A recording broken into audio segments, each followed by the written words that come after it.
AP, Telangana రాష్ట్రాల్లో ఎడతెరిపి లేకుండా వర్షాలు కురుస్తున్నాయి.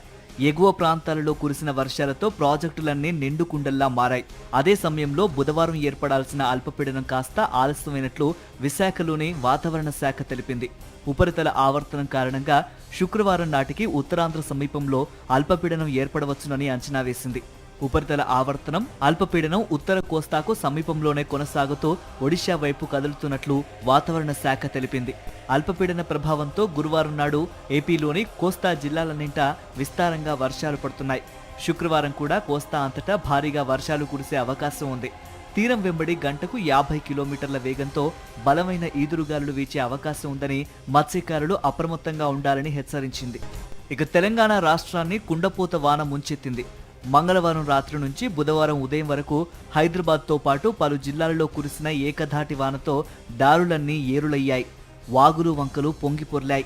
ఉదయం నుంచి కురుస్తున్న భారీ వర్షంతో కరీంనగర్ టౌన్ తీవ్రంగా ప్రభావితమైంది. ఆకాశానికి చిల్లు పడినట్లు ఉదయం 6 గంటల నుంచే వాన విరుచుకుపడడంతో నగర వీధులన్నీ జలమయమయ్యాయి. లోతట్టు ప్రాంతాలు నీట మునిగాయి. ముఖ్యంగా కరీంనగర్ స్మార్ట్ సిటీ వరదతో అతలాకుతలమైంది. ఉమ్మడి కరీంనగర్, ఉమ్మడి ఖమ్మం జిల్లాల్లో భారీ వర్షాలకు వాగులు వంకలు పొంగి పొర్లుతున్నాయి. పలు చోట్ల వాగుల ప్రవాహం లో లెవెల్ చెప్టాలపైకి నీరు చేరడంతో రాకపోకలకు అంతరాయం ఏర్పడింది. భద్రాచలంలో గోదావరి నీటి మట్టం క్రమంగా పెరుగుతోంది. ఖమ్మం జిల్లా చిన్నమండవ వద్ద మున్నేటి లంకలో 5గురు పశువుల కాపరులు గేదెలు మేపేందుకు వెళ్లారు. అకస్మాత్తుగా మున్నేటి వరద ఉధృతి పెరగడంతో వరదలో చిక్కుకున్నారు. ఎన్డీఆర్ఎఫ్ సిబ్బంది సురక్షితంగా బాధితులను ఒడ్డుకు చేర్చారు. నియంతృత్వంతో ప్రజా ఉద్యమాలను ఆపగలరా? బెదిరింపులతో ప్రజా గొంతుకును నొక్కగలరా?